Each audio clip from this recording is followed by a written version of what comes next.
You're wearing a sweater that was selected for you by the people in this room from a pile of stuff.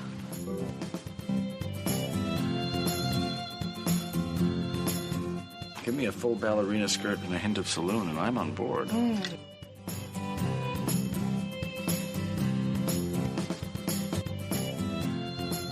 have a hole in my stomach!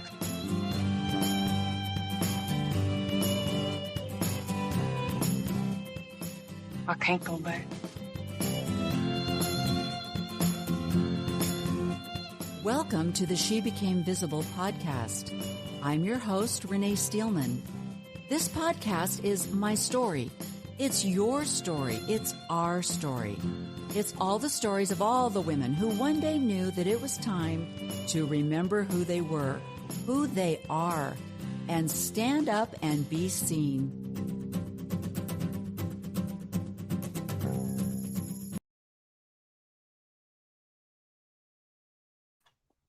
Hey. Hello. I'm laughing at the sound bites in your intro. I hadn't really paid attention to those before. Those are very cute. Thank you. My favorite movies. Yeah, those the are movies good. that spoke to me as a woman. Hey, everybody. It's Renee Steelman, the host of She Became Visible, and I am thrilled today to have as my guest Rebecca Biblioteca. I feel like I should say that with some kind of Italian. Rebecca Biblioteca. I don't know. And I'm going to tell you a little bit about Rebecca, and it's absolutely exhausting. Her bio. Rebecca is a mother of 3 boys, a co-founder of the Good Book Club, a virtual reading group for post and nuanced Mormons. She is the co-host of Mormon Media Reviews with Stephen Pinecker.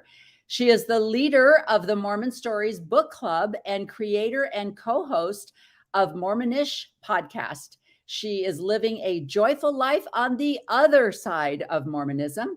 She has a master's of library and information science from Brigham Young University and worked for many years at the BYU Library. She and her husband, Tom, also founded a youth theater program that is in its 19th year. Rebecca loves the theater, reading, film, spending time outdoors, church watching, and iced coffee. And can I say, Rebecca, except for the love, it's not that I don't love books, because I do love books.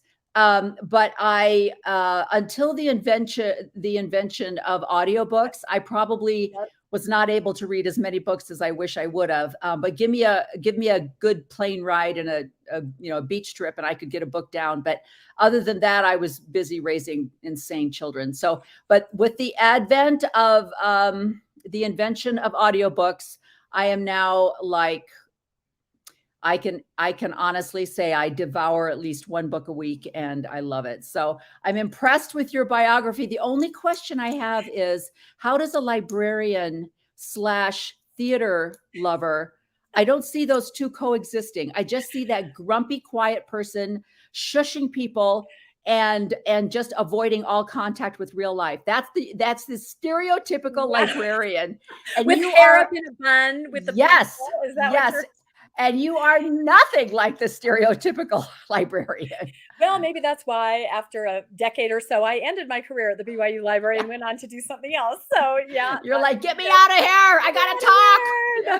That is very true. So. I got to talk. And girl, are you talking? Let me tell you, you are. And I have to say, I found you on Stephen Pinecker's podcast. Okay. And I don't know if I ever remember anything that you said, because I was just so in I could not take my eyes off of you. Your smile, your energy, you're like this happy, bubbly person. And I just was like, wow, I want to be like her. I want to be happy. I want to be just joyful. You just come across as such a positive energy. That's what I'm trying. Oh, that's so nice of you to say. Although I guess that doesn't do very well on the podcast if no one's listening to my words and they're just looking. Well, that's true. And obviously I was. But I knew if Stephen had found you and was embracing you, that you right. were an amazing thing. And And you are. And I also, I'm loving your book club. And can I tell you, I have twice joined a book club and twice went to one meeting and then left. And the reason was because I don't like fiction. I usually, I love historical fiction, Right. but I really prefer biographies, autobiographies, historical things, because I am fascinated with how things happen and real people function. So I went to this one book club, and the first book was a fiction book, and I read it. And so we were all sitting around, and these ladies were like dissing the characters, and I was like, you guys all know they're not real, right? They don't exist. They don't exist. And so we don't really need to get on her case that much because she wasn't a live person. You know what I mean? And I just couldn't handle the emotion that was being put in these characters, Right. instead of just talking about the storyline or where it came from or something like that. So I've never done, and plus I don't like being assigned a book thing, especially the last 3 years while I've been deconstructing. Of course, I'm obsessed with Mormon history, and I don't want to read anything else. So I'm just now coming out of my other skin and going, I think it's ready. I'm now doing just world history. I'm now doing like, well, okay, I'm done with this, and I'm done with the New Testament with Bart Ehrman, and I think I'm ready to delve into Roman civilization. That's kind of where I'm at. No, and that's a trajectory. In the Good Book Club that I started about 2.5 years ago, that's exactly what it was. At first, we'd always sample our members, what would you like to read? And it was a lot of post-construction Mormon books. We were reading Rough Stone Rolling or things like that. And then as we went along, exactly what you said. Now we're reading philosophy, history. Today you actually attended, and it was a science book. It was a book on astrophysics. Some would say, what does that have to do with Mormonism? Well, the Good Book Club, it's through the lens of Mormonism. So, we're learning everything about the universe. And then we're also discussing, well, when we were growing up, what did we learn? It was mostly the biblical creation. So there's a hybrid there that just makes it fascinating and so interesting. So I think your trajectory sounds very similar to what a lot of people are on. They want to move on and read everything, kind of a re-education process. Absolutely. It honestly is. If you ever saw the, golly, now it's getting right. What was the Tina Fey storyline where the girl was kept in a bunker and and I feel like that's what's happened, is that somebody let us out of the bunker and we're walking around going, wow, what? You mean what? And so, like you said, even today, it's like, I'm not a Neil deGrasse, fan. I don't really, but listening to your book club, I was like, wow. Yeah. If anybody ever, I can now go, oh, I know what you're talking about. That's what education is all about. You get a little bit of this and a little bit of that. And now you're like, oh yeah, I know what you're talking about. Oh yeah, I heard something about that. And so you can contribute, Exactly. And you're free to explore whatever it is you want, because I always felt like within the church, you did a lot of reading, but it was very controlled. It was your lesson manual, or it was your patriarchal blessing, or it was your come follow me. There's a lot of reading, the scriptures, but you may not have time, and you may subtly not be encouraged to explore some of these other things that may, like you said, just unleash and open your mind. Exactly. Now, one of the things that you mentioned today in the book club, and first of all, let me see if I can find this. I'm going to try something new and different. Let me see if I can do this, because I want to show. I tried to, but I couldn't get it to turn into a PDF. So let me see if I can find, would like to, whatever. Okay. Nope. Okay. Let me see. Nope. And there. Can you see that? Let's see. No. Oh, no. You know what I do? Well, no, I don't. I see. Okay. Something. I'm not sure. Okay. Oh yes, it's over here, and I can't get it to go bigger. All right. Okay, well, that's probably what it is. All right. We'll practice with it later. I got to put my reading glasses on to see. Yeah. Okay. Well, it was a sample of your podcast with the Mormonish.org. Oh, okay. And it's beautifully done. And I also wanted you to talk a little bit about that. And you have a co-host. And so tell me a little bit about your podcast. Your book club, you can join on Facebook. So it's the Good Book Club, right? It is the Good Book Club. That's right. And you find that on Facebook. Yep. And I do want to tell people that there is primarily ex-Mormons or nuanced Mormons on this book club. But as you mentioned, the books are going to be exploding into very diverse areas. So don't be Through afraid. the lens of Mormonism is what we say. Right. And one of the gentlemen mentioned, I forget how he phrased it, but just again, the ability to open our eyes into even scientific explanations for things. It sounds so stupid. You would think in 2023, you're like, what? You had to get permission. You're like, yes, we did. No, like you said, in a bunker, right? Yeah. Yes. People don't understand unless they do understand. So Right. But one of the things that you said was that your father is a nuclear physicist. yes, that is true. Your mother was also what was her Master's in zoology. Yes. they were okay, all right. scientific. Zoology, which means we're doing biology, we're doing creation, we're doing genetics. Yep. And you grew up with a biblical understanding of the creation. That's That exactly blew right. my mind. Yeah. Blew my mind. Yep. It blows my mind to this day. And the only thing that and they're still living and they're wonderful people. And the only thing I can attribute it to is just compartmentalizing, that part of their world was scientific, and then they never used those same criteria that they were, in their professional lives to scrutinize maybe some of the other organizations they were a part of. But it's compartmentalization. And I think we see that. It is very interesting. And I think what I loved about that the most was that people assume that if someone is well-educated, highly trained, highly respected, that anything that they believe in is doctrine. And of course, obviously I'm using President Nelson as an example. The man's a heart surgeon. He's a renowned heart surgeon. He knows life, if he obviously he has to be the prophet, he's a heart surgeon. Right. And it's like I get, and I also see from that same logic, people who feel a little bit angry that they think that because they do have a testimony and a belief of a fundamental religion, that people think they're stupid. Yeah. And so there's those two educational things. It's like, okay, it is hard to believe, but on the other hand, there are nuclear physicists that probably talk to other scientists and go, are you stupid? Do you not see this? I mean, it's just a confirmation bias and compartmentalizing exactly what you said, but it really is.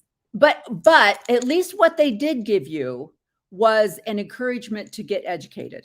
Absolutely. That was absolutely completely emphasized in my home. And that's true. But as I also mentioned in book club, when I would go to school and learn some things and come home and talk about it, then there was always more of a church kind of a spin put on that. So, make sure that you learn, but then you also have this other side of it. So, and I can see that. I love the book by Rabbi, I think it's Karchner, and he is a rabbi. He obviously believes in God. But he doesn't believe that God is, he doesn't believe in the everything happens for a reason theory, because he believes that God is our creator. He created the earth with natural laws. And so everything that you were talking about today in the book club, and even some of the people said, but God made this happen. Yeah. So, so you can still go back to that. You can still have a belief in God and still go, God made the Big Bang happen or whatever. Exactly. But what you said, and this is where I want you to start your story, but you said, I've always been a critical thinker. And I think that comes from your family dynamics that perhaps it probably does. Yeah. So talk about how you grew up, you had educated parents, but they also taught you the gospel. Everything went back to a God. But you growing up still were times when you were like, Well, that's true. That's very true. And that's why my story, I feel, is a little different from others, because if you've heard the term PMO, which was physically in, mentally out, I feel I have been PMO since birth. I mean, honestly. So I don't have those shelf-breaking moments. I don't have that kind of a story, because I was raised in such an Orthodox Mormon way, meaning that, no television, homemade clothes, eating food storage. The church was the center of all social interaction for us. We were mainstream Mormons, but I call it Orthodox Mormon. That's kind of my own little term, but somebody that's living it, to the nth Exactly. degree kind of a thing. And I think that because, I don't know, just for me, it was so extreme, I just never really was on board. I was in Right. it. I did everything. I attended all the time. I was raised in it, and there were wonderful times, and I never thought twice about everything I was doing, because I think, and maybe this will make sense to some of you, but some of you it might, I didn't really know I could do anything else. Um, Being raised as a young woman in the 70s and 80s church, which was actually really fun for me, great activities, great friends and everything. Went to BYU, married in the temple. Even though I never really was on board or believed it, I didn't know I could do anything else, right. which is, I don't know, can you at all relate or I can understand? 100% relate to that because, like I said, I remember even before the COVID happened and you had time to listen and do other Yeah. things. I remember saying to myself, I'm not reading the Doctrine and Covenants anymore. This is something's off here. It just, Yep. every revelation seems to enhance Joseph Smith's life somehow. And it was so, I couldn't get past Martin Harris conveniently being like, hey, I just received a revelation. You need to finance your farm. Yep. And hey, I just received a revelation. Everybody build me a house. And I mean, even then I was like, I'm just not going to read this anymore. This isn't, but like you, never occurred to me that Joseph Smith was, it's that cognitive dissonance. It's where you're like, this doesn't make sense. Right. I'm feeling a little con man here, but that can't be true. So we're just going to move on. Yeah, we're just going to move on. And that's the proverbial shelf, right? Yeah. No, so you can relate to that. And I always found ways to be on the outside of it, even though I was in it, like showing up after sacrament meeting was over, but pretending I'd been there, wasn't to talk, and then rush off to my primary calling. The theater, that's where your theater comes in. The theater. I did not want to do it. I did not want to be there, but family's in, everybody's in, and I just didn't know how not to do it. And then I think I reached a point, and honestly, I believe that it was age related. I was 55 when literally one Sunday morning I woke up and I just said, and at that point, I was a primary pianist. I had pretty much just relocated myself to, I'm like, okay, I don't want to teach. I will play the piano. I enjoy that. I'll be there with the kids. That's fine. Like this little tiny corner in the church. But I woke up and I just said, I really don't want to go. I don't want to go back. And I almost gave myself permission as a 55-year-old woman finally to say, you know what, you can not go, you can control your own destiny. I know it sounds really silly, and especially probably sounds silly to younger women, but it was very different to be raised in the 60s, 70s, and 80s church. You just had a different mindset, and you didn't understand that you were in control all the time. So I made that decision. I sent a friendly text to the primary presidency. I said, you know what, I think I'm just going to be taking a break. And literally the next week, COVID happened full. So nobody really knew. That worked out really well. I know that it wasn't just COVID, as it was for so many people, that I had that epiphany moment where I kind of took back some of my power and control and just said, for once, I'm just going to do something that I want to do. So, and then of course, COVID gave everyone the chance, to step back and to relax. And that's kind of how, so then COVID's happening and I start getting involved in post-Mormon social media just to see, well, what are other people that have left doing? And I noticed that a lot of them were reading like what you described, and they were posting about books they were reading, and I was reading, and I had my background in librarianship. So I started making posts about books, and then somebody, just a random Reddit stranger, said, well, why don't you start a post-Mormon book club virtual? All of us are languishing at home with COVID. Why don't you start a book club? And I said, well, okay. And I didn't have any idea how to go about it, like the whole virtual side of it. I'm not super techie, right? But then some other people on Reddit, again, strangers, started chiming in, well, hey, I'm really good at running, Zoom meetings, and I can host this and that. So this wonderful man named Bruce Christensen from California said, I can help you with that. And then someone else said, well, I like to correlate data and put together lists. I help you organize books. And that turned out to be Landon Brophy, who became, these three are pretty much the co-founders. And then I'll tell you this is interesting. There was another person that was instrumental, messaging back and forth and helping set up the book club. He's never been able to be able to attend or be a part of it in 2.5 years because the rest of his family, wife, children, are in so he could never do it. Isn't that funny? So there's like this shadow co-founder, which really speaks to everyone's story, right? Some people just can't participate. So We got it off the ground 2.5 years ago and just invited everybody virtually. We, post things on Post-Mormon social media and say, come read with us. And it's just been absolutely amazing and completely fun. I think on our rolls, we have, about 350 members. And like you saw, we'll have like 30, 35 people that Zoom in because it is second Saturday. We do ask people to give up one Sunday a month. Yeah. And we understand that's hard. So Yeah. you definitely, come join us as you can. And some people simply like our reading list, they like to just read what we're reading. They can't necessarily, attend for various reasons. One of our first meetings, a woman Zoomed in and she seemed to be in the dark kind of. And I said, well, hi, nice to meet you. And she said, I'm in my closet, literally in her closet. She said, my husband is getting our kids ready for church. And I just I need some, someone, a community. I need some help. I need, and we were just like, oh my gosh. So we feel like we read and we just love to get to know people and embrace people and help them at whatever point they're at. And so it's been really, really, really interesting. And so because Landon, my co-founder of the book club, and I like to just talk about different stuff and different issues, we thought, well, it'd be fun to start a podcast talking to people who are maybe nuanced Mormons or post-Mormons who are doing wonderful things on the other side of it. You hear a lot about the trauma and that's extremely real. But also you hear about people that are thriving, in a wonderful way or have sort of focused their energies on something specific. And so we created Mormon-ish, living a joyful life on the other side of Mormonism. And Mormon-ish means this is our huge philosophy is that we're all still Mormon. We may be post-Mormon, but we were raised Mormon. We were culturally Mormons. Our parents are Mormons. Our children are Mormons. I have a child on a mission right now. So we're all still part of the community and we can all be together and get along. And so we have just wonderful guests on. We're small. We're just starting, we're just learning how to do it. But it's been we've gotten a good reception and good feedback. And so it's just been really fun to try to give back to the community. And that's kind of like what you're doing, right? Exactly what you're doing.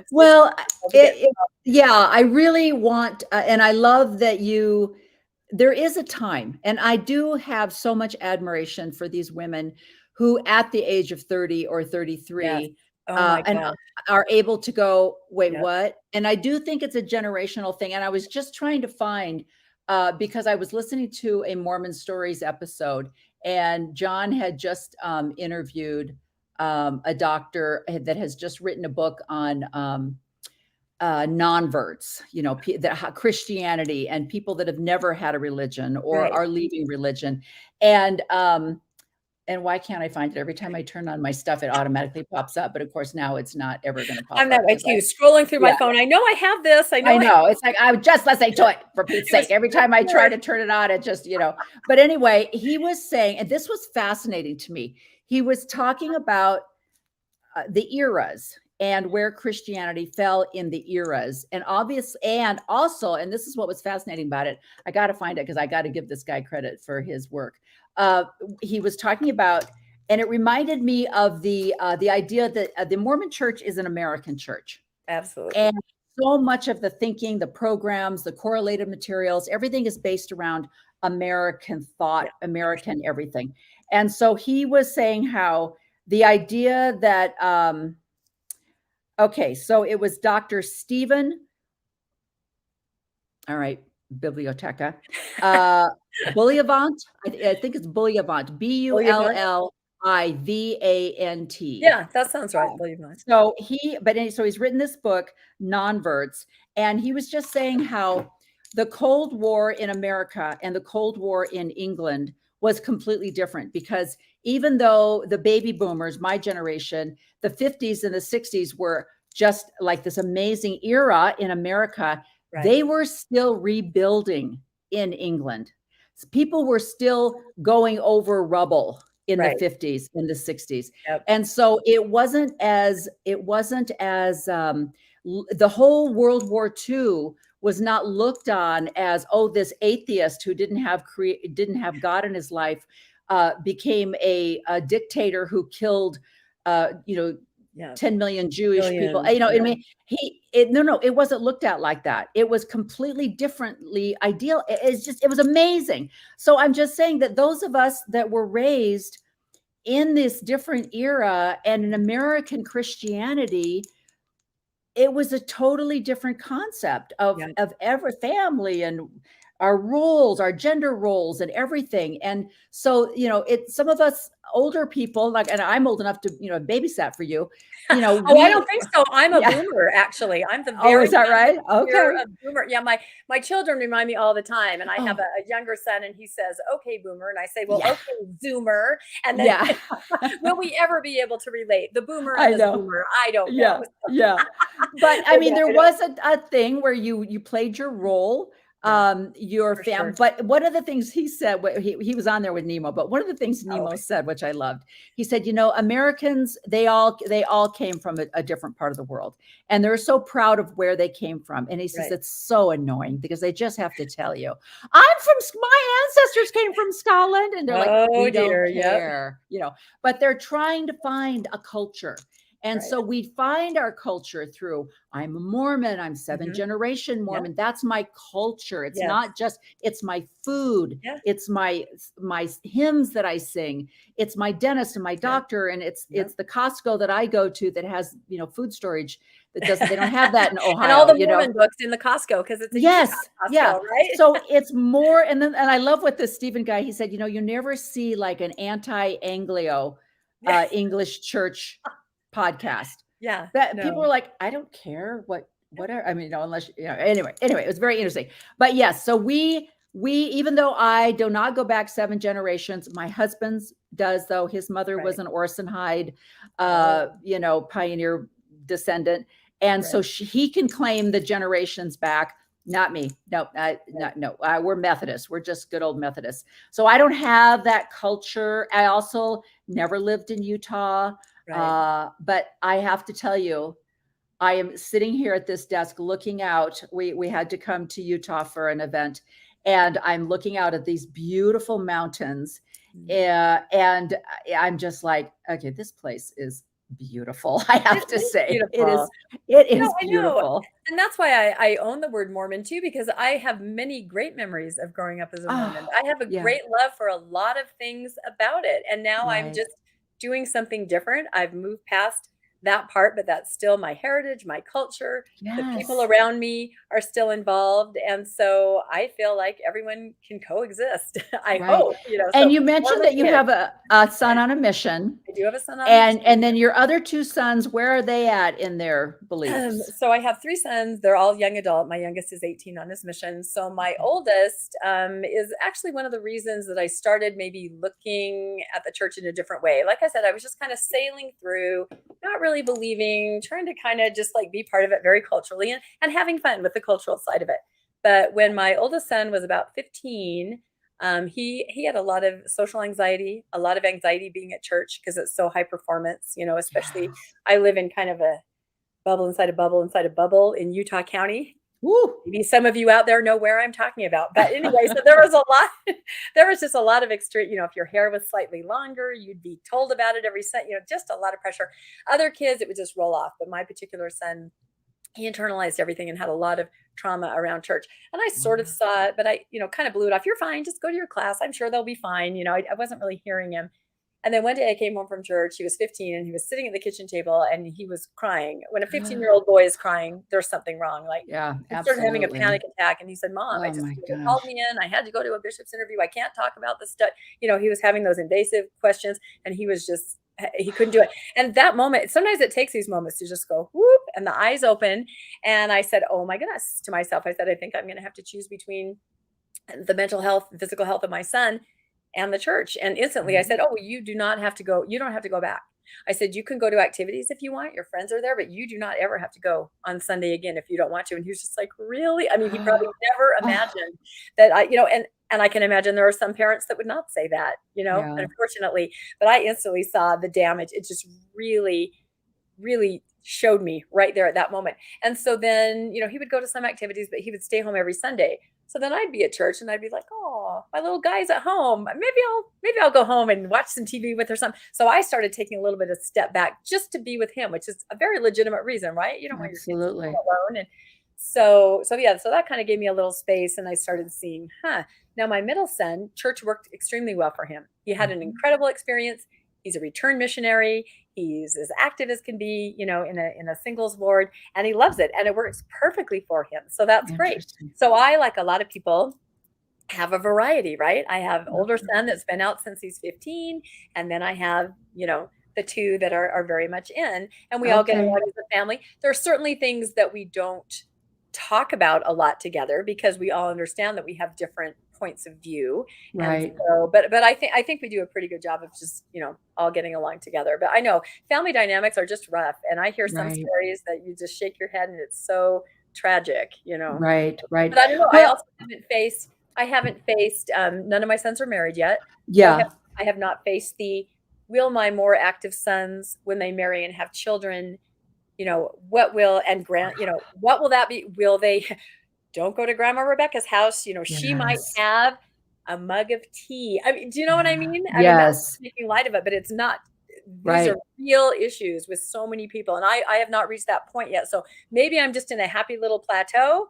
Right. Maybe there may be more coming, I think. So Right. Well, and I'm glad you mentioned that because I do think that everybody, I don't know why I have to learn things the hard way. I mean, it's kind of like, wow, can't I just read a book and accept these things and Right. grow from the, no, I have to actually you have to experience and then, experience it. yeah, get hit over the head. But because it wasn't until I left the church that my second son, who like you, like your son, he was a much more introvert, Mhm. and always had one really good friend. And he never was a big crowd person. He did track, so it wasn't a group thing. It was a Right. let me On go his do own. this. Yep. Right. And that was his personality. And then when he went off to college, then we were like, all right, you're all right, go to Oregon State. You can go to Oregon State, but you got to go to church. Be sure and go to church.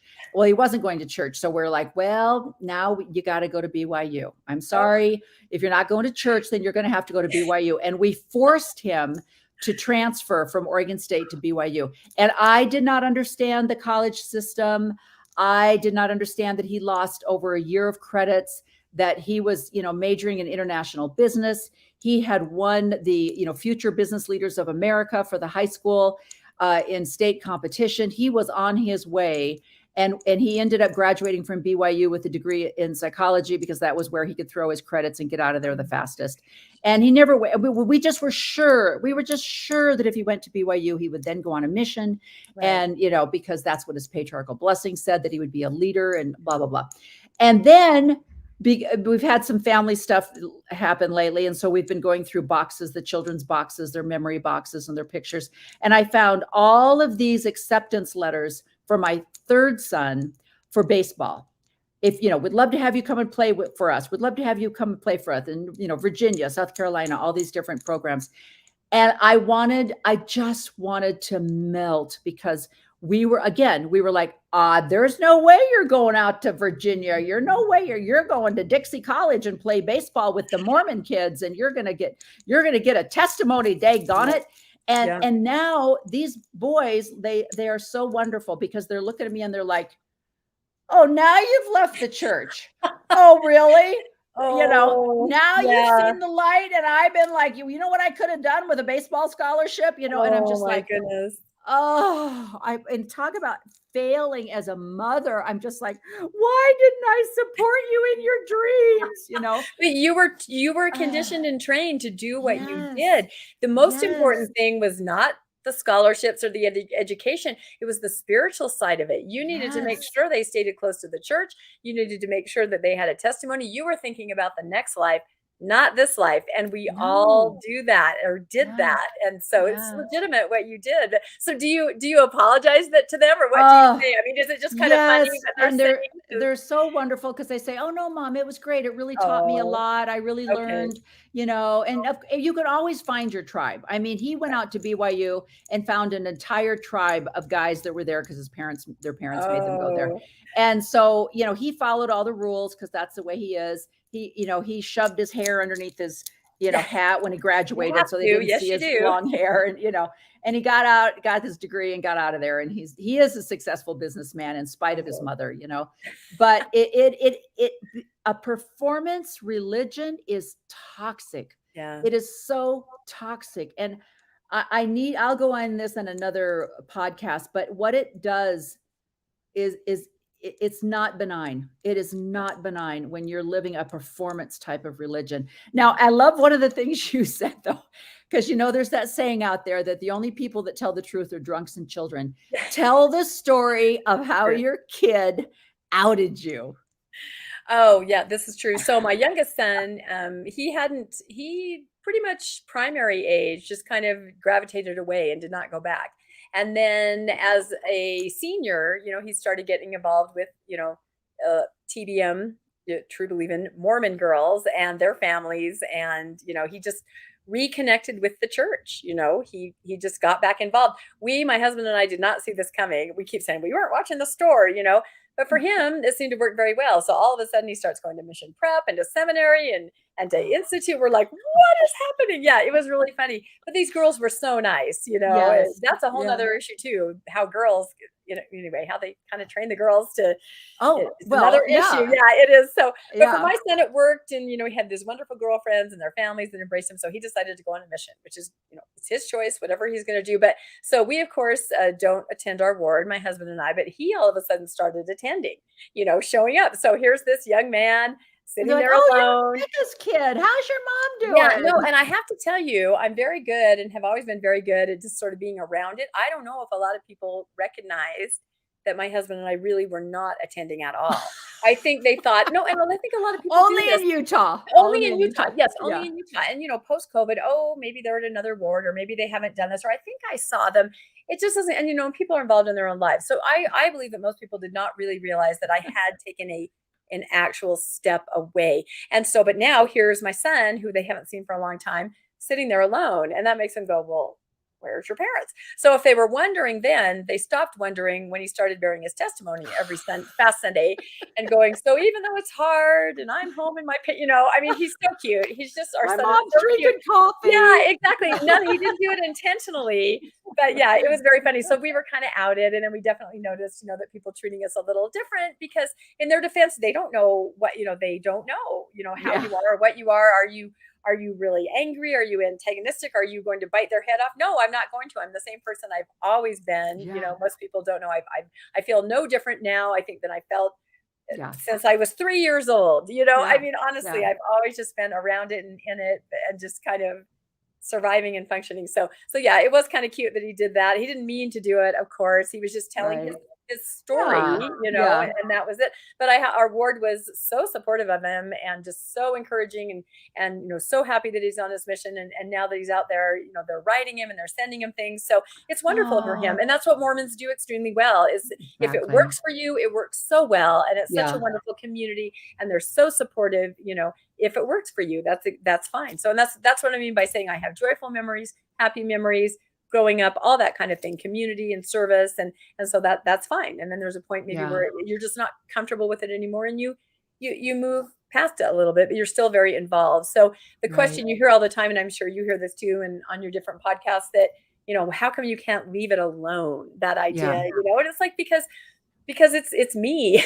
You can't take it out of me. It's in every fiber of my being, right? Right. Like they say. Well, and there are so many, just protocol things and a lot of it is my generation. A lot of it is the church where these little boys are dressed up in white shirts and ties and suits.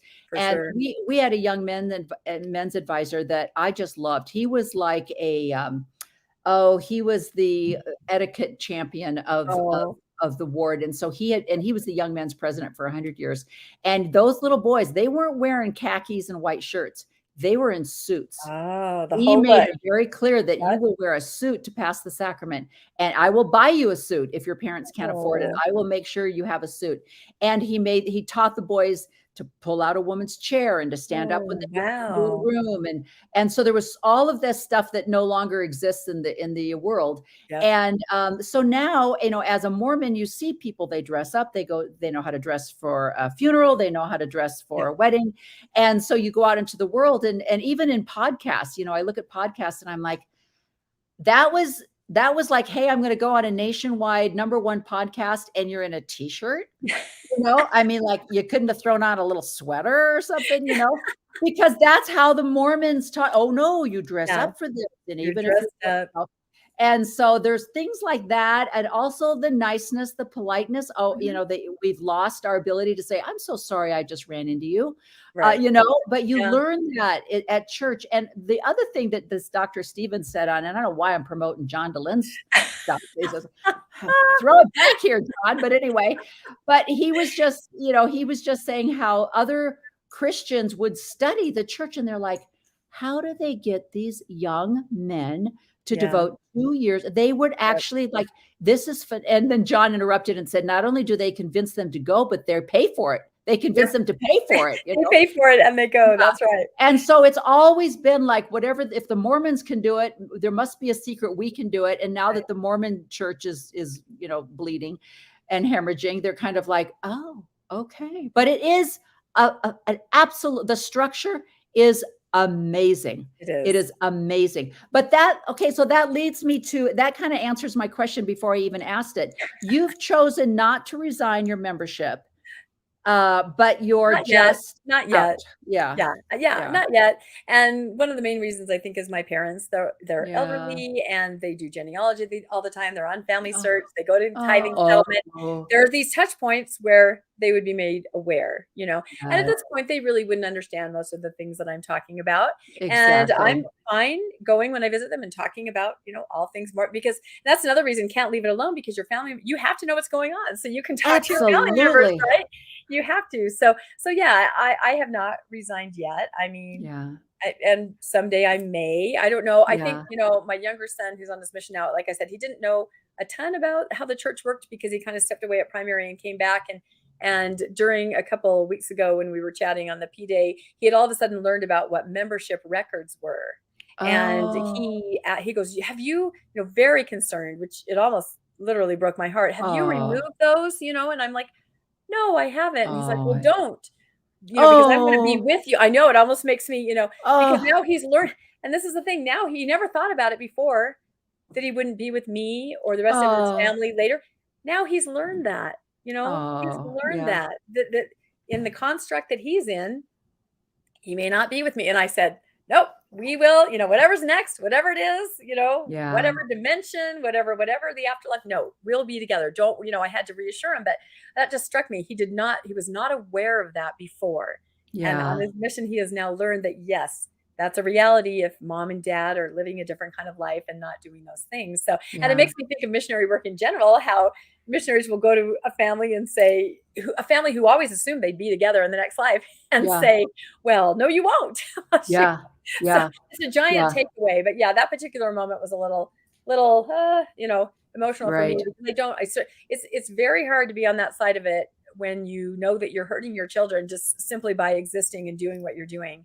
And, there has to be that fine line, you want to be true to yourself, but you want to be sensitive. You're a mother. So, and I'm sure most of your listeners understand, they're either sandwiched in the middle like I am, or they're on either end of it. And every situation is different. But I think if we all just love each other, there's really got to be a way that we can all just exist. And I also know that concern for post-Mormons most of the time comes from love. Just like my son, they are so worried and so devastated that you may not be with them later. It really does. It's like tough love, right? You have to treat somebody tough now so that you can hopefully, be together later. So I don't know. Yeah. It's dynamic.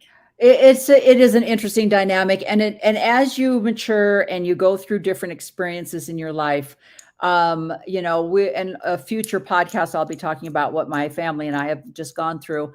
But one of the things I said to my husband is, and I have noticed this. I mean, he already was getting a lot of sympathy. He is also a true believing member, just a wonderful man with a testimony that is just basic and true. But it absolutely does not matter as far as I'm concerned. He loves me. I could decide to, tattoo my face and he'd go, well, it wasn't my choice, but okay. I mean, he's just so, just example of what love is. And it breaks my heart for women whose husbands have deserted a family over something as simple as a membership in a religion. But anyway, but now, and I'll jokingly say to him, hey, I'm just going to pop into church with you every once in a while, just to let all the widows know in the ward that we haven't brought back polygamy. Yeah, there is that thought. Back away, Protect your turf. Yeah. But because so he's already getting a lot, and he finally admitted to me one day, I'm like, do people feel sorry for you? Because you're such a good man that you've got this terrible wife. And he's like, running a podcast.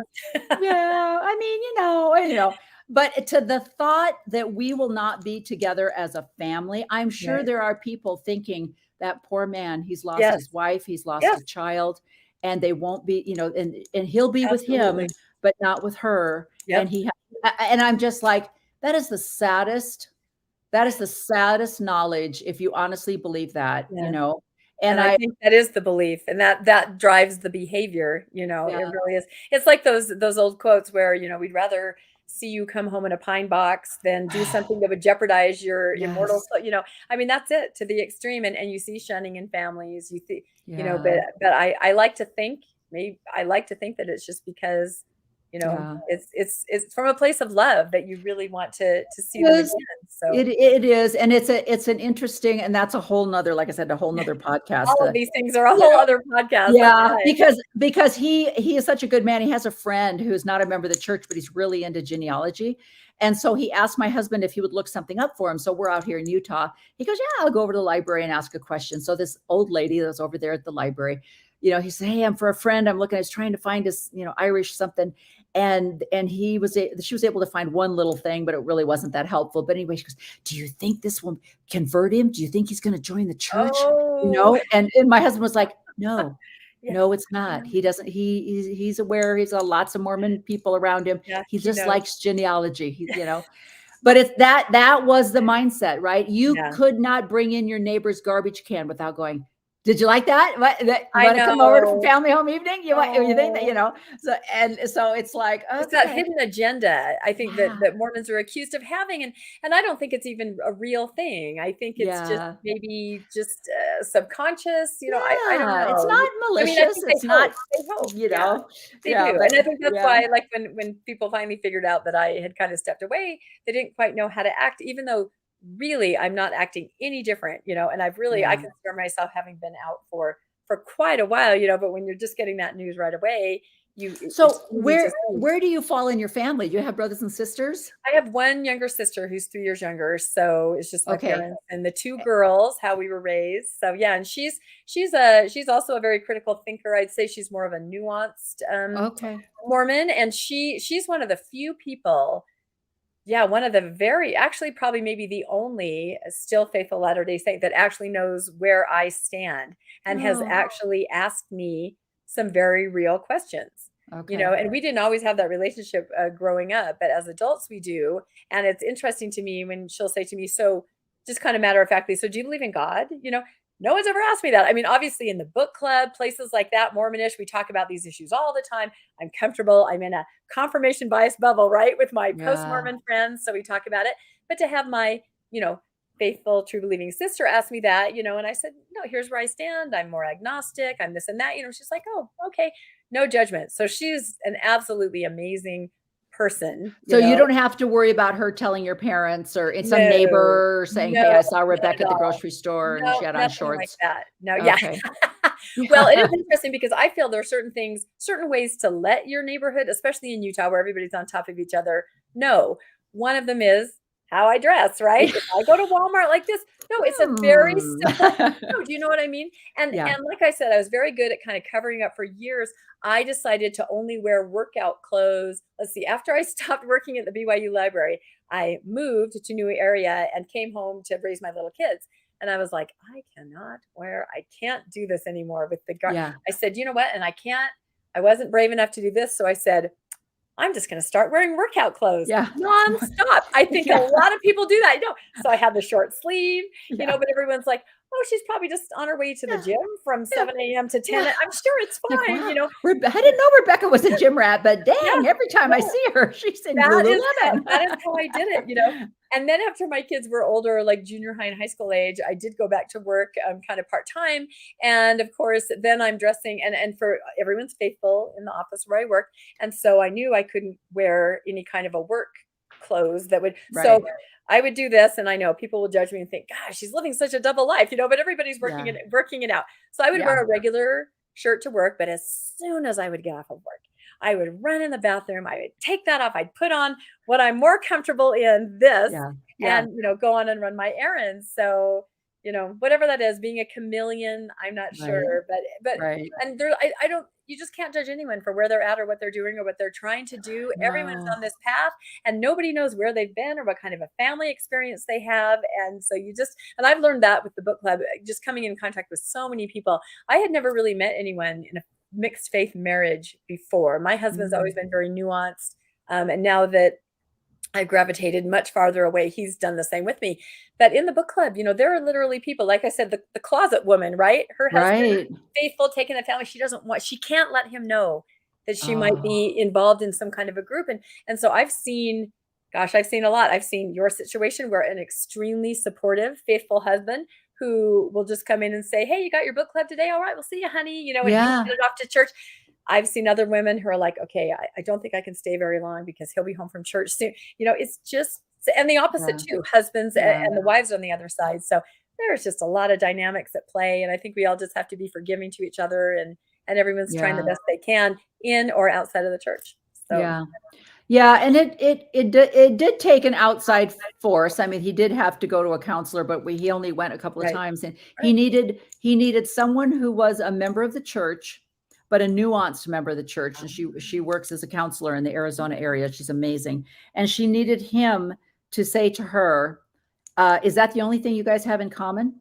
So you don't share anything else besides a belief in a religion? And he's like, well, no. And she goes, well, let's talk about what you have in common. What do you share? What do you guys love to do together? And it took that for someone to open up his eyes and go, oh yeah, wait a minute, that we've got a great life we've built together for 48 and all your years, wonderful children. And and then I think you just have to be able to kind of let go of the afterlife and go, right. what will happen will happen. Exactly. And just have confidence. It's going to work out. I'm going to be with the person I love, but some people can't do that because, they're very conditioned that there are very specific criteria to get into heaven, or, the celestial kingdom and be together.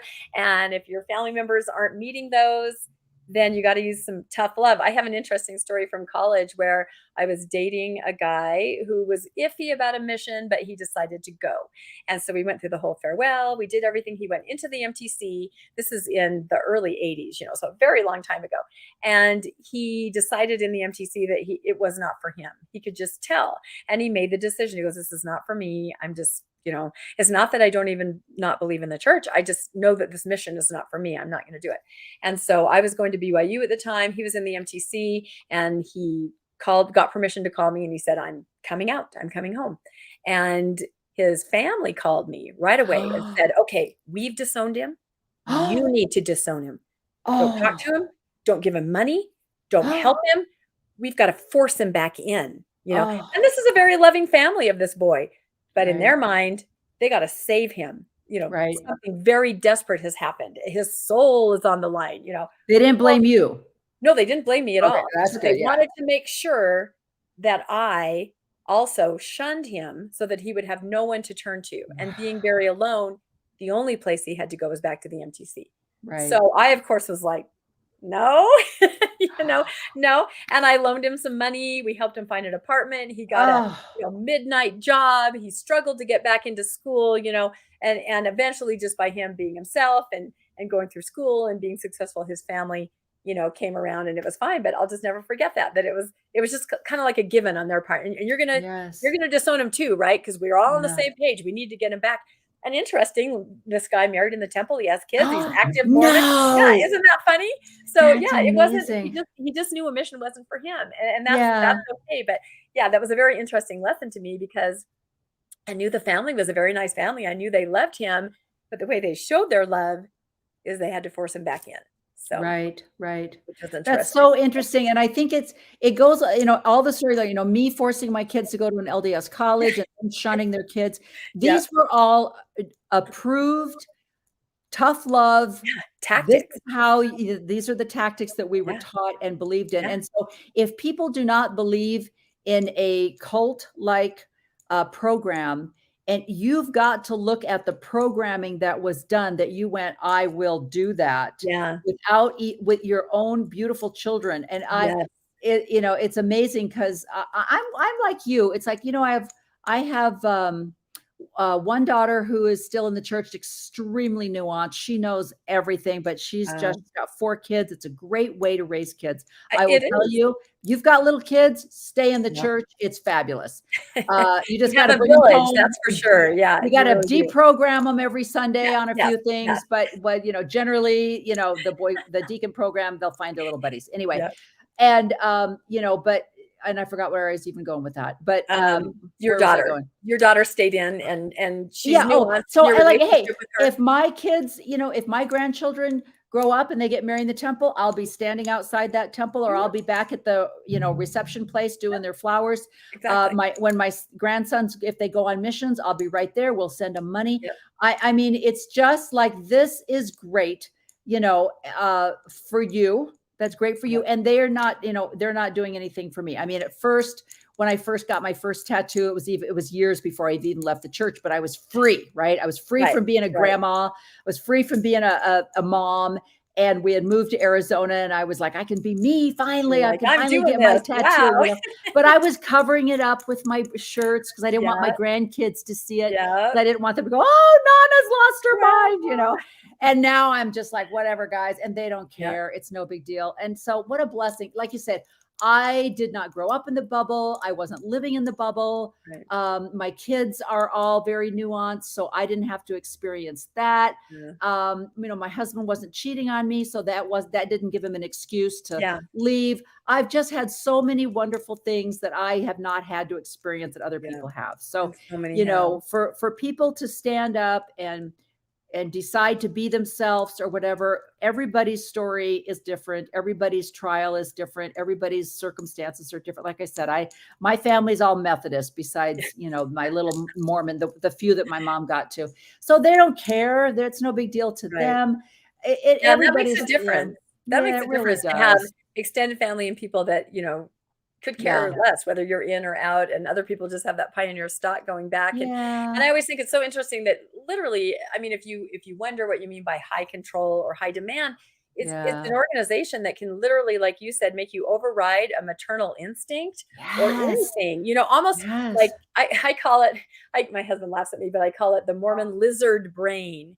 It just kicks in at certain times, when you hear something that you might feel threatened about, or, a child isn't doing something, and you do something like that. Oh, we've got to shun him, or we've got to, you normally wouldn't do that. You would not do that to your child. But again, there's a higher purpose, and you really feel like it's something that you have to do, and you haven't thought it through. And I think that on the other side, if people leave, then like you said, oh, why did we send my kids to college? You see that, and you just have to say, I was doing the best I could at the time. And I'm very sorry. And, I've met different people in the book club who have different, like you said, all your kids know where you stand. They know everything, other people. So there were people in the book club that just said, when I left, I sat my kids down and I told them, I'm leaving. I have reasons and things. When you're ready, or if you're ready, you can come talk to me about it. So that's what they've said. Right. Other people have just gravitated away. This is more where I am. And their kids have no idea why. They don't really understand, because they don't even know enough about church history or things that they can even ask the questions. And so how do you even bring that up, Right. So these people, other people, myself included, are just like, no one really knows why. And then there are people that have said, I sat my family down and I read them my own CES letter. I told them every single little, the letter to my wife. Yeah, exactly. That's exactly it. And I guess it depends on the individual family or what works, but those 3 ways are kind of the ways that I've seen: either tell everything, say nothing, or say, I have something to say, and if you'd like to hear it, you can talk to me. So it's kind of different. Yeah. I think that's so beautiful. And I love the fact that you explained that it really was, even though you were mentally out because you understood, it wasn't enough for you to go, I cannot sit in a chapel and listen to one more talk about Joseph Smith. Yeah. Because no. I know now some truths of what he did. That wasn't that you also were able to be a critical thinker enough to know, we're just going to skip past that. I'm going to go play whatever. No, and that's why literally I haven't been going to church for decades. I've hid out in like primary, those different areas, just because I'm like, and when I say I was raised as an Orthodox Mormon, I'm not talking about polygamy, but I'm talking about I knew all those different things. My parents told me those stories. Polygamy. My parents told me you will be, a polygamist in the next life. That was explained to me. In fact, there's a very funny story. My husband and I met at BYU, and when my parents drove down to meet him when it was looking serious, we were engaged, and we sat down at dinner and we were chatting, and my mom said, "Oh, Rebecca, I'm just so thrilled for your marriage, upcoming marriage." And then she said to my husband, "And for you, Tom, of course, this is the only first of your many marriages." That's how closely they lived to, the idea and the concept. Yeah. And I remember Tom, my husband, was like, "What is she talking about?" And I go, "I got to get up and go to the bathroom." I mean, it was like a Frontier Pies. If you're older, you'll know what that is. And I'm like, threw my corn muffin down, and I just went, because that is the last thing a new engaged person wants to hear. You gotta think that in your religion that you're in, your spouse is gonna have other, it was just crazy. But for my parents, it was just fine. It was just what it was, and so they didn't mean any harm. But crazy stories like that. And I have tried to look at things like that just with humor, sort of, that kind of gets me through a little bit, because otherwise you are so traumatized you can't function. But different things work for different people, because I'm not making light at all. But for me, but that moment was funny. And my husband was just like, what kind of family am I marrying into? This is very seriously. Do I have to? Does your family know something I don't know? No, I know. Yeah. Because my husband's more, I was raised in Washington State. He was raised in California. So he's more like, whatever, I'm a Mormon. But now, no, I didn't mean that. No offense, any California viewers. I just meant I don't want to hear any comments. They had a we much don't more say that. No, it was a much more relaxed upbringing. So those things were not focused on, where in my upbringing they were. So it was just really interesting. But again, everybody meant well. Everybody was wonderful. They were just saying what was normal for them to say, and you take it the way it is. So isn't that funny though? I think like Lindsay Hansen Park would say, everything goes back to polygamy. Everything, every doctrine goes back to polygamy. And it's funny because when you read The Ghost of Polygamy, and you realize that I for years, when my girlfriends and I would get together, we would say things like, "Oh yeah, that sounds like heaven. I just can't wait to go have 2 million babies." And, this is so fun, and we all said that. And we kind of were a little bit, I think we were a little bit like, holy crap, don't die. I don't want to die. But don't let me, don't think about it. You block it out. You just can't. And my dad passed away. I said to my mom, I said, "Well, do you think he's got his other wives picked out already?" And he said, "Oh, absolutely not." I told him, absolutely not. And I'm like, okay, you're a temple worker. You either believe, and see, that's my black and white thing. You either believe it or you don't believe it. And why do you not believe this, but you are standing on your ground on all these other things that they've said to you over the pulpit? And yet, and because I would say 90% of the women are like that. They're like, "Oh, please don't be true. Please don't be true." Yeah, you just can't think about it. So no, it's actually very tragic. And that reminds me of another story. When I did work at BYU, there was a woman whose husband passed away quite suddenly, and we were all trying to be supportive and everything. And one day, a month or so later, she was crying at work, and so a couple of us went over to talk to her, and we were assuming that she's, just missing her husband. And so we're like, "Are you okay?" She goes, "It's not so much that he's gone. It's the fact that he's dating. He's picking out other women." She was dealing with jealousy and betrayal feelings for her husband, completely imaginary, but to her, very real. She really thought, because of how she understood it, that since he was now in the next world, that he was picking out women. And that's why she was, I'm like, oh my God, really? You need to have those feelings on top of actual legitimate mourning for your husband, which is what you should be doing, instead of this convoluted idea. So it's a real thing. And I think we saw at that time in conference, remember, I think it was Elder Oaks read that letter, but who that woman was voicing a question that women who really understand what the new and everlasting covenant is, it's a real question. What about Right. the next life? And it was just like, oh, haha, Yeah. just Yeah.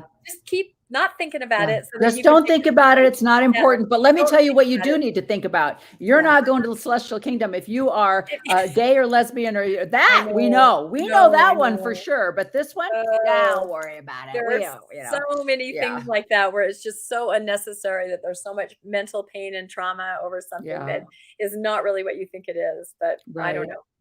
Well, before That's you rough. go, tell me on your Mormonish podcast, um, what's your, because that's a fairly new podcast. Oh How many, yeah, I think we just dropped our 8th episode on okay. Friday. We Yeah. drop it every Friday, and it's on YouTube or all your regular podcast platforms, or also just Okay. mormonishpodcast.org. You can find it. But Okay. we just tend to find people, that are post Mormons or nuanced Mormons, and they're just doing really interesting. And for example, the episode that we dropped on Friday, it's a post Mormon. His name is Bill Knowlton, and he started a clothing apparel line called Ally Parent Apparel, which is this Oh, amazing clothing to support the LGBTQ community. Because he said when we interview him, he's like, yeah, I wanted to get something because I have family members and some different situations that had come up. I wanted to show support. He's very concerned about like the suicide rates, that crisis and things like that. So he goes, I looked for shirts and things, and they were all like, maybe you wouldn't wear it to the office. Huge rainbow, which yeah. is whatever. He goes, I want to do something subtle. So he created these things that are just very positive messages. Be kind, love saves lives, and just very subtle little rainbows. I mean, things that you would wear anyway, but it also has a message. Right. So we interview him, and tell everybody about this. And he's getting all these calls and interest. I'm like, this is so awesome. Oh, Pay it forward, right? It's just amazing. exactly. This thing is like, if I can wear a hat that has a little message or a little subtle rainbow on it and say to somebody, I see you, Yeah. at whatever level you're ready to support. So anyway, guests like that. It's just been That's really fabulous. fun. So yeah. And Yeah. I don't care if we get huge or not huge. I think somebody said, why are you involved in so many projects? I'm like, you know what? Yeah. I like what I'm doing. I can't Exactly. say no. And so I'm Right. just going to keep doing it. I mean, you're probably the same way, all the different Yeah. things that you're involved in. It's just really Yeah. fun. And the people that you meet are just so amazing. So I It's never so want that part of amazing. it to end. That's Exactly. Yeah. Well, you are amazing. And like I said, I have enjoyed talking to you so much. For the audience, Rebecca and I had to get to know you talk, and 3.5 hours later, not I really, felt it like wasn't we were quite that soul long. sisters. No, we had a lot of seriously similar, are. when you're a Yeah. similar age, you have Yeah. similar experiences. Yeah, no, I Yeah. loved it. I Yeah. really enjoyed that. And I'm when I'm reading your bio, I'm like, yep, I like Yes. that, and I like that, and yeah, that's my girl right there. So yeah. And now that we've got a place in Utah, and then I'm meeting so many wonderful people Yeah. like you, it's going to be like, I don't need much of an excuse to go, I'm gonna go see Nope. Rebecca. Yeah, So I'll we're see gonna you have to later. do lunch. When Yeah. are you? So, like, when will you be here? Will it be just like you'll be like bi-coastal, like part I time here, think part we're time going to there? be, yeah, we'll be here definitely like June, July, and August Oh, when perfect. your steering wheel is melting in Oh yeah, Arizona. no, our middle Um, son served in Arizona on his mission. I had never been there, and we picked him up. We yeah. picked him up on July 31st in Oh Arizona. gosh. Oh And I was gosh. like, oh. Well, You're I'm like, a person, I tend to run kind of cold, like I'm always wearing a oh, sweater, even in the summer. So my yeah. husband, my other kids got out of the car and they like fell on the ground in a faint. And I was like, Yeah. this is nice. I like Kind of this. nice. Yeah. So I'm gonna have to switch with you, right? Yeah. That's an idea. There's an idea. Yeah, but other than that, I think we'll just be coming up for Thrive events and Oh anything, yeah, but great. that I'm Great. going to definitely take advantage of the fabulous things they have here in Utah. Oh, that's wonderful. And Well, I yeah. will tell you, if you happen, I don't know if you would happen to be here next month at all, but like you mentioned, Steve Pinecker and Mormon Oh, Book Review. I wrote it down, and everything. Yeah. did you? Yeah, the Jeff February Brewery 17th, review that's happening the 13th. Yeah, we have this amazing at Brewvies in Salt Lake, this incredible screening of this amazing documentary called The Yes. Return of Elder Pingree, Memoir of a Departed Mormon. He's an Emmy Award-winning filmmaker. He's a post-Mormon, and he has made this documentary. It's been out for a couple years, won many, many awards, and we're screening it at Brewvies, and he's going to be here for a Q&A. It would be amazing if you happen to be in town and wanted to come. It would be I really think fun. we might be. It's not going to take very much. It's like an hour flight from Phoenix. Oh, that's not bad then. Yeah, Yeah. no, this is Yeah. going to be awesome. It starts at 6. It's free to the public, Oh, and that's so it's great. just such a wonderful documentary that we want to make it available to everybody. Oh, Oh, that's so cool. Fun Well, stuff. thank you, Rebecca. Thank you Yeah. so much. And I will let you know this is going live. It's on YouTube and it's great. on Facebook Live. So Okay. it's already out there for those that Oh, have found it. there But as you soon go. We as I can't get take it, anything back that we said then. Is that what you're saying? nope. Yeah. It's out there. Everybody. Oh, dear. Yeah, that's the bad thing about these live podcasts is there Yeah. is no editing. It's you're You like, can't oh, say I cut. Can think you my just family said, please don't talk about me. And I was like, yeah, but I did. So did? I'm sorry. Trying to be subtle, trying to be Exactly. respectful. I know. So thank your husband, Tom. And I will. I'm going to drag my husband along. We might have to do a foursome somewhere when I get up no, here. that would be awesome. Go We get would dinner. love it. Let's That stay would in be touch so for great. sure. That'd All be right. great. Thank you so much, Rebecca. Thank you. Bye-bye. Bye-bye. Oh my gosh. Is she not amazing? And I'm telling you, I don't know how the woman has time to like shower or eat. She has got so many things going on and she's just so positive. She's such a positive person. I just love it. I'm so glad I've gotten to know her more. So just want to encourage all of you that have been listening and enjoying She Became Visible. Please, if you are able, donate to the Mormon Discussions podcast. You can find it on shebecamevisible.org if you'd like to make a small donation. And I really highly encourage you to get on the Amazon Smile program because you know you're buying stuff from Amazon. And if you get on the Amazon Smile and make Mormon Discussions your 501c3 to contribute to, then you're contributing and you're getting something, you're getting a twofer on that one. So I really encourage you to do that. So thank you for listening and I will see you again next week. Bye.